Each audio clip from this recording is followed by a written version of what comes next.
ನಿನಗೋಸ್ಕರ ಯಾವ್ದೋ ಅಬ್ಬೆಪಾರಿ ಹುಡುಗಿನ ಗಜಾನನ ಹೆಂಡತಿ ಅಂತ ಹೇಳ್ಬಿಟ್ಟೆ. ನನಗೋಸ್ಕರ ಅಲ್ಲ, ಈ ಹಣಕ್ಕೋಸ್ಕರ. ನಾನ್ ನಿನ್ಗೆ ಹೇಳ್ದಾಗೆ ಈ 25,000 ಕೊಡ್ತಾ ಇದ್ದೀನಿ. ನನಗೆ ಈ ಹಣ ಸಾಲೋದಿಲ್ಲ. ನೀನ್ ಕೇಳಿದಿಷ್ಟೇ ತಾನೆ? ನನ್ನೇನು ಮೂರ್ಖ ಅಂತ ತಿಳ್ಕೊಂಡಿದೀಯೇನೆ? ಆ ಹುಡುಗಿಯಿಂದ ನನಗೆ 3 ಲಕ್ಷ ರೂಪಾಯಿ ಸಂಪಾದನೆ ಇತ್ತು. ನಾಳೆ ಬೆಳಿಗ್ಗೆ ಆನಂದ ಇಲ್ಲಿಗೆ 3 ಲಕ್ಷ ರೂಪಾಯಿ ತಂದು ಕೊಡ್ತಿದ್ದಾನೆ. ಈ ಜುಜಿವಿ 25,000 ರೂಪಾಯಿಗೆ ಒಪ್ಪಂತೀನಿ ಅಂತ ತಿಳ್ಕೊಂಡಿದ್ದೇನೆ. ಮತ್ತೆ ಇಲ್ಲಿ ವಿಸ್ಕಿ ಇದೆ, ಹಣ ಇದೆ. ನಾಳೆ ಬೆಳಗ್ಗೆ ತನಕ ನೀನಿರ್ತೀಯ. ನಾಳೆ 3 ಲಕ್ಷ ಬರೋವರೆಗೂ ಯು ಆರ್ ಮೈ ಸ್ಲೇವ್. ನಾಯಿ, ನೀನೊಬ್ಬ ನೀಚ. ನೀಚ? ನೀನೇನ್ ಸತಿ ಸಾವಿತ್ರಿ ಅನ್ಕೊಂಡ್ಬಿಟ್ಟಿದ್ದೇನೆ. ನಿನ್ನ ಸ್ವಾರ್ಥಕ್ಕೋಸ್ಕರ ಒಂದು ಒಳ್ಳೆ ಹುಡುಗಿನ ವಿಧವೆ ಮಾಡಿದ್ಯಾ. ನೀನು ಕೆಟ್ಟ ಕೆಲಸ ಮಾಡ್ತಾ ಇದೀಯಾ, ನಾನು ಕೆಟ್ಟ ಕೆಲಸ ಮಾಡ್ತಾ ಇದ್ದೀನಿ. ಸೊ ಇದ್ರಲ್ಲೇನಿದೆ ತಪ್ಪು?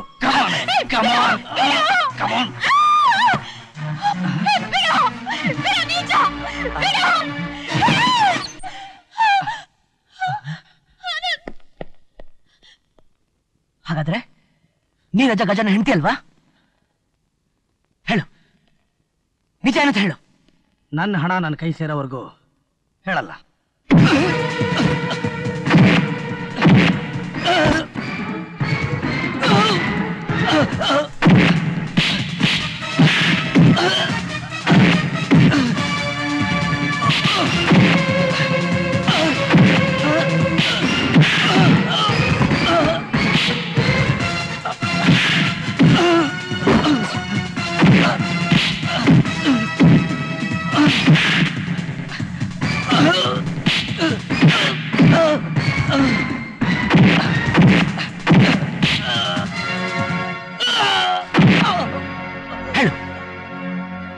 ಹೇಳ್ತೀನಿ, ಹೊಡಿಬೇಡ.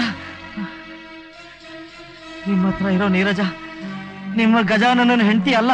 ಮತ್ತೆ ನಾನೊಂದ್ಸರಿ ನಿಮ್ಮನ್ನ ಗಜಾನನ ಹೆಂಡತಿನ ನೋಡೋಣ ಅಂತ ಬಾಂಬೆಯಿಂದ ಬೆಂಗಳೂರಿಗೆ ಬಂದಿದ್ದೆ. ಆಸ್ಪತ್ರೆಗೂ ಬಂದಿದ್ದೆ. ಆಗ ಎಕ್ಸ್ಕ್ಯೂಸ್ ಮೀ, ಗಜಾನನ ಅವ್ರ ಬ್ರದರು ಡಾಕ್ಟರ್ ಆನಂದ್ ಇಲ್ಲೇ ಇರೋದಾ?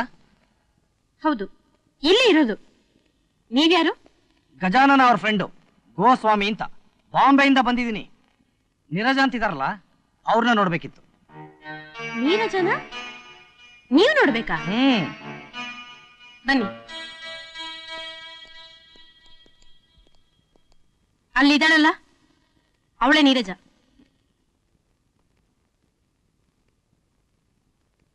She is not Neeraja. ನಮ್ಮ ಗಜಾನನ ಹೆಂಡತಿ ನೀರಜ ಇವಳಲ್ಲ. Are you sure? ಏನ್ ಹೀಗೆ ಕೇಳ್ತಾ ಇದ್ದೀರಾ? ನಮ್ಮ ಗಜಾನನ ಹೆಂಡತಿ ಇವಳು ನೀರಜ.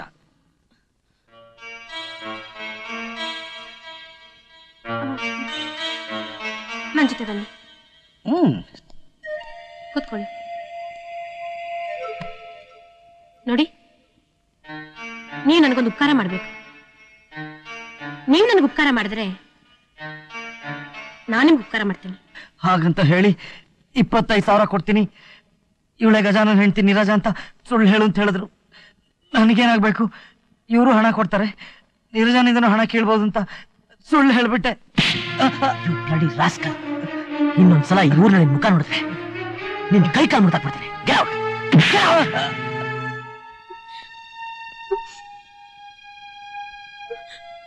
ಎಂತ ದರಿದ್ರದ ಕೆಲಸ ಮಾಡ್ಬಿಟ್ಟೆ ಕುಂತಳ. ನಿನ್ ಸ್ವಾರ್ಥಕ್ಕಾಗಿ ಯಾವುದೋ ಹುಡುಗಿನ ಗಜಾನನ ಹೆಂಡತಿ ಅಂತ ಹೇಳಿಸಿ ಅವಳು ಬಾಳನ್ನ ಹಾಳು ಮಾಡೋದಲ್ದೆ ನನ್ನ ಕೈಯಾರ ಚಿತ್ರಹಿಂಸೆ ಪಡಿಸಿ ಅವಳು ಆಚೆ ನೌಕರ ಮಾಡ್ದಲ್ಲ. ನೀನು ಒಂದ್ ಹೆಣ್ಣ. ಆನಂದನ ಕ್ಷಮಿಸ್ಬಿಡು ಆನಂದ್. ನಿನ್ ಮೇಲಿನ ಮೋಹದಿಂದ ನಿನ್ನ ಪಡಿಲೇಬೇಕು ಅನ್ನೋ ಆಸೆಯಿಂದ ನಾನು ತಪ್ಪು ಮಾಡ್ಬಿಟ್ಟೆ. ಆದ್ರೆ ಈ ರೀತಿ ನಾನೇ ಸಿಕ್ಕಾಕೊಡ್ತೀನಿ ಅಂತ ಅನ್ಕೊಂಡಿರ್ಲಿಲ್ಲ. Please forgive me. ನನ್ನಿಂದ ನೀರಜನ್ಗೆ ಎಷ್ಟೆಲ್ಲ ಅನ್ಯಾಯ ಆಗೋಯ್ತು. ಅವಳು ಎಷ್ಟು ಸಲ ಬೇಡ್ಕೊಂಡು, ಎಷ್ಟು ಸಲ ಕೇಳ್ಕೊಂಡು, ನಾನು ಅದೆಲ್ಲ ನಾಟಕ ಅನ್ಕೊಂಡು ಚಿತ್ರಹಿಂಸೆ ಕೊಟ್ಬಿಟ್ಟೆ. ಇಲ್ಲ, ನಾನು ಅವಳನ್ನ ಹುಡುಕ್ಲೇಬೇಕು, ಕ್ಷಮೆ ಕೇಳಲೇಬೇಕು.